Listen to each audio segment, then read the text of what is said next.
Begin.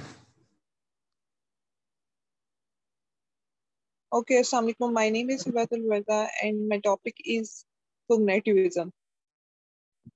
So, cognitivism, what is cognitivism? Cognitivism is basically our इसको इस mind, तरह our से बोलो, कॉग्निटिविज्म. mind process. स्ट्रेस जो है वो कॉग पे है, कॉग्निटिविज्म. Cognitivism. नेटिव भी नहीं, native. Cognit cognitivism. Cognitivism.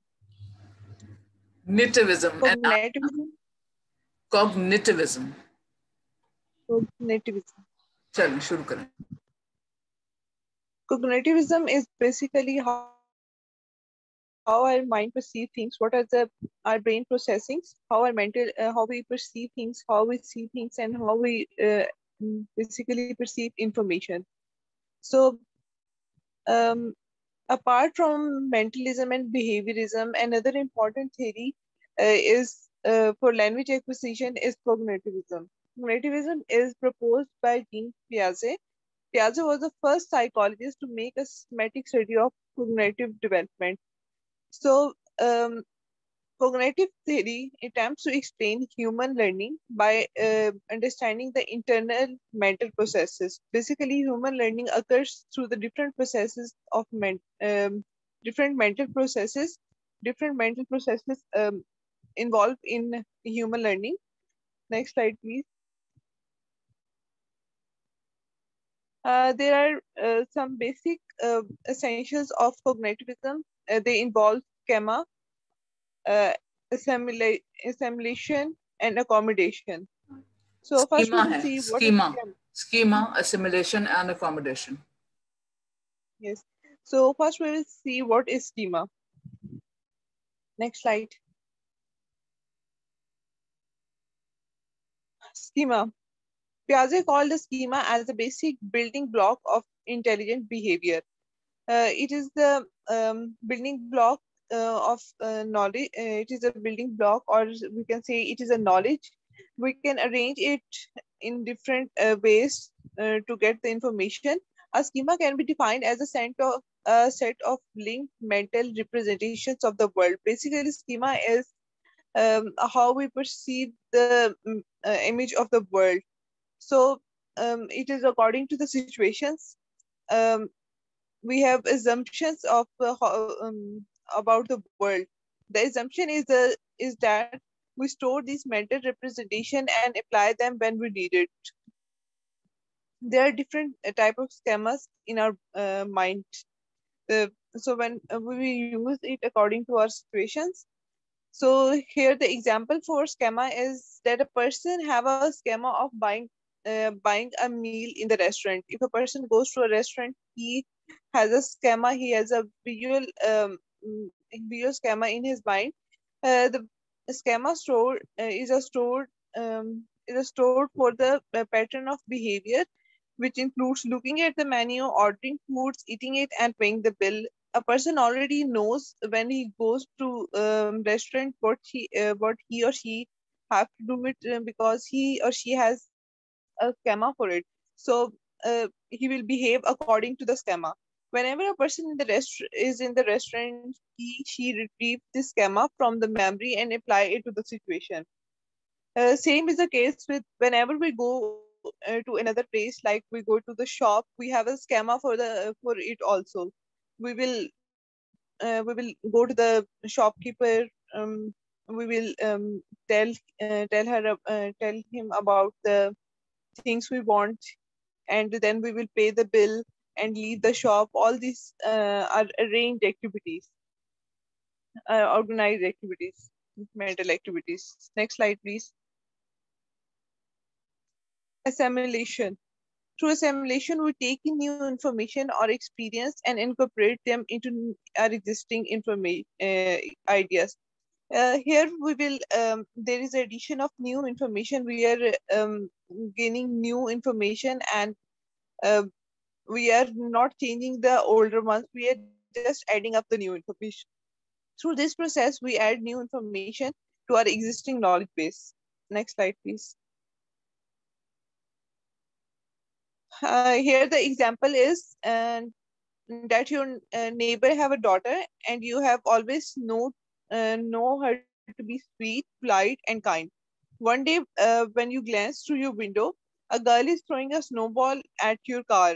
It seems out of character and rather rude. But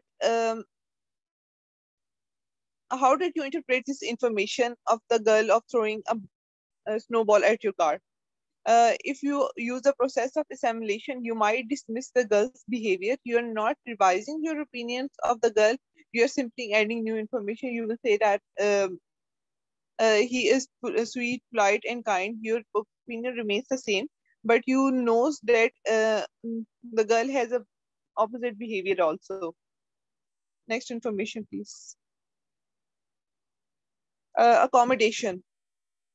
The process of accommodation involves altering new existing schemas. Unlike assimilation, in assimilation there is no changing of information or no changing of existing ideas, but in accommodation we are changing the existing schemas, existing knowledge. The process of accommodation involves altering one's existing schemas or ideas as a result of new information or new experience. New schemas may be developed during this process. For example, a young children have an existing schemas for the dog. Here the example is of a young children who already knows about the dog. He has already an image or a schema have for dogs. When the child learns that cat can also have 4 legs, so he already knows that mm, dog has 4 legs. So here the addition is that cat also have 4 legs. All animals have 4 legs. She will undergo a process of accommodation. Next, please. Stages. Basically, there are 4 important stages of this theory. Sensory motor stage, pre-operational stage, concrete operational stage, and formal operational stage. Our first stage is sensory motor stage. Slide, please. It is the first stage of Piaget that lasts from birth to approximately age 2. It involves ages of from birth to age 2 and is centered to the infant trying to make sense of the world. Here, the infant do not have the knowledge of the world. He or she don't know what is the world. So, during the sensory motor stage, the infant knowledge of the world is limited to his or her sensory perceptions and motor activities. The children can only use the knowledge they have uh, they were born with. The children do not learn new things. He or she only uses the knowledge they already had about the world. Next slide, please.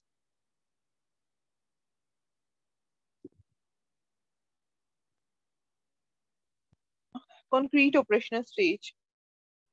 The concrete operational stage begins around age 7 and continues approximately age 11.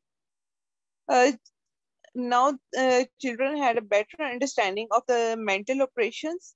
Children begins to think logically and about concrete events. Now the logical things of the children have been developed.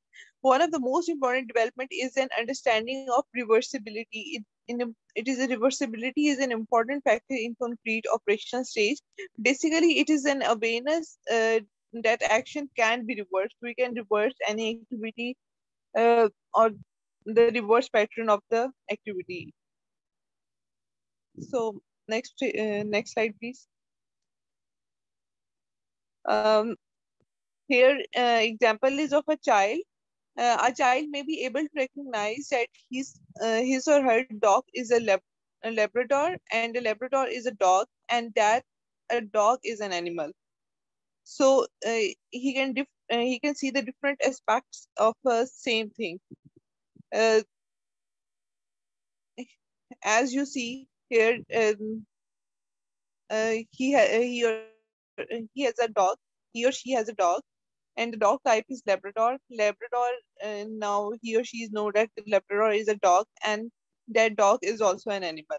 So this is an example. Children can focus on multiple parts of a problem at once. Now their problem solving skill is improving at this level. They know how to improve their problem, how to solve their problems, how to use problem solving methods, how to resolve their problems. The child is now aware that others have their own perspectives of the world, and that those perspectives are different from the child's on. So here, his thinking is very much improved. He knows that there are different perspectives of the world. Everybody can see the worlds in their own different ways, and every perspective is different and can be correct. Next, please. Formal operational stage. The formal operation stage is the fourth and the final stage of Piaget cognitive theory. Uh, the age involved in this stage is from age 12 and lasts throughout the adulthood. During this time, people develop the ability to think about abstract concepts. Now, in the last stage, only the concrete thinking concepts are built up, and in this stage, abstract concepts are built. Skills such as logical thinking, deductive reasoning, and systematic planning also emerge during this stage. They use problematic skills. So here their mental abilities are much more improved as the age level is increasing. Uh, they use their abilities more, and they have the abstract concepts about the world. Next, thank you, please.